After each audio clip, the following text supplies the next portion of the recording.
explicador da Rádio Observador, o Secretariado Nacional da UGT recusou a proposta de reforma laboral, mas diz-se pronta para continuar o diálogo. A Ministra do Trabalho, entretanto, convocou para depois do 1º de maio, para dia 7, uma reunião da Comissão Permanente da Concertação Social e diz esperar por propostas que a UGT possa apresentar, porque, quanto ao mais, está tudo fechado e despachado, segundo disse a Ministra. A proposta deverá só depois seguir para o Parlamento. Eu sou o Ricardo Conceição e comigo está a Judite França. E são nossos convidados Carla Barros, do PSD, Patrícia Almeida, do Chega, Miguel Cabrita, do Partido Socialista. Bem-vindos. Obrigada por terem aceitado o nosso convite. Ainda haverá mais uma reunião e depois a proposta segue então para o Parlamento. Não se antevê grandes mudanças. Patrícia Almeida, comece por si. A julgar pelas posições em cima da mesa, sem a UGT, o trabalho do Parlamento fica mais difícil? Boa tarde a todos.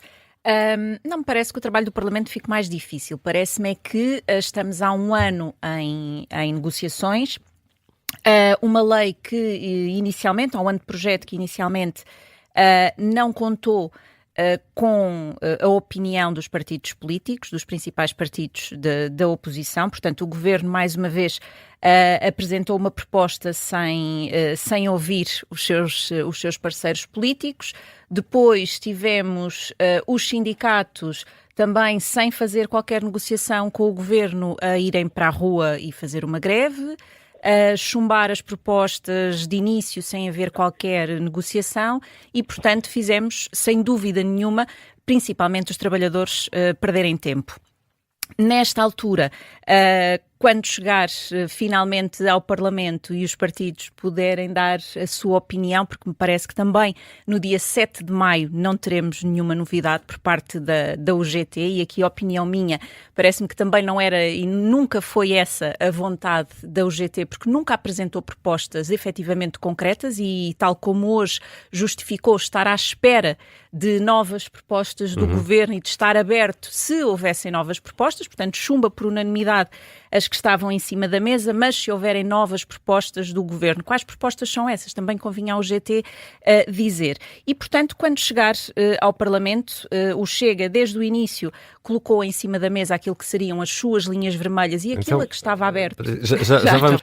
O Chega pode ser o fator de desempate e Patrícia Almeida, quais são as linhas vermelhas de que ia falar há pouco? Bom, antes de mais, o Chega poderá ser o fator de desempate, mas a bola está do lado do Governo, desde sempre. E, ao contrário do que eu ouvi... Mas terá de ser decidido no Parlamento, não é? Ao contrário do que eu ouvi há pouco na conferência de imprensa, por exemplo, a líder da Iniciativa Liberal dizer que o Chega muda de opinião todos os dias, eu gostava e desafiava para dizer como e quando.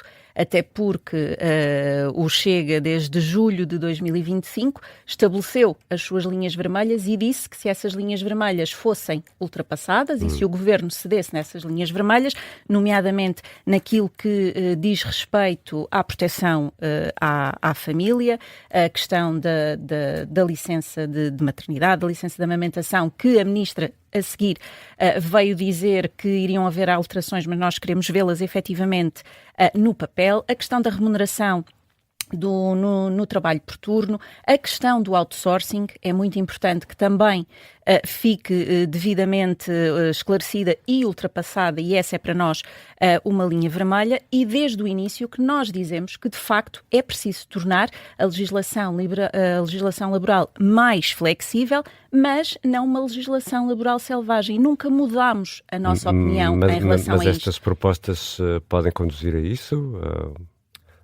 Há uma legislação selvagem?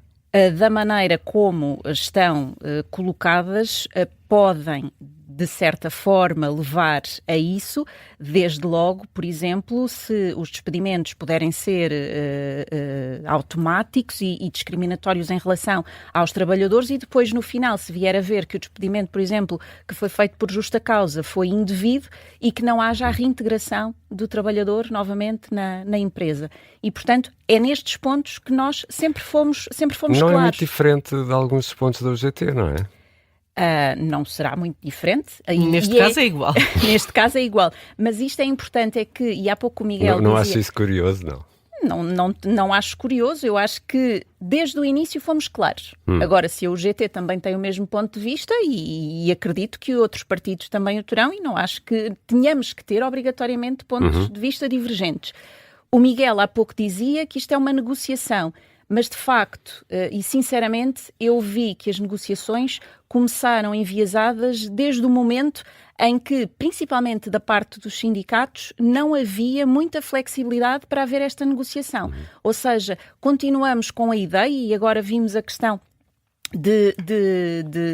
há sempre, por parte dos sindicatos, a ideia de que os patrões são maus e tudo o que é alteração à legislação laboral é para prejudicar o trabalhador. Portanto, nunca há aquilo que é necessário, que é uma convergência e uma negociação efetiva e, pelo menos, uma negociação que, como tenho ouvido, que possa, de algum dos lados, ser de má fé. Era importante que não entrássemos para as negociações a pensar que, quer seja ao lado dos patrões, no caso do governo, quer seja ao lado dos sindicatos, porque não me parece que haja má fé naquilo que é o fundamental, que são os trabalhadores.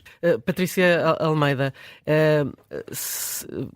vamos imaginar que não temos Partido Socialista favorável à proposta do Governo, como ela está, não é, claramente.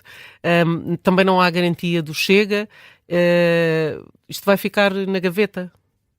Esperemos que não, esperemos que o Governo finalmente, e acho que neste momento a proposta tem mesmo que ir para o Parlamento, porque estamos a demorar tempo demais a negociar, e como eu dizia há pouco, estamos a negociar neste momento com a UGT, que representa 2% dos trabalhadores, a CGTP representa 7%, estamos a falar de um universo de cerca de 5.300.000 trabalhadores e, portanto, podemos ver que estamos, eu não queria dizer empatar, mas estamos a demorar a enviar o documento para o Parlamento, para ele ser agora debatido no Parlamento, quando eu acho que já deveríamos ter esgotado este período de negociar com as centrais sindicais. No Parlamento, quando fizermos a negociação, e volto a reiterar que desde o início Chega foi muito claro quanto às suas linhas vermelhas para aprovar ou não este diploma, se o Governo definitivamente quiser negociar com os partidos políticos e abrir o leque àquelas que são as linhas vermelhas do Chega, pois teremos acordo aprovado. Se assim não for, logo se verá. Patrícia Almeida, do Chega, Carla Barros, do PSD, Miguel Cabrita, do PS. Desconfio que nos vamos voltar a encontrar aqui para voltar a discutir esta matéria. Muito obrigado a todos por terem estado neste explicador. Obrigado, boa tarde. Obrigada.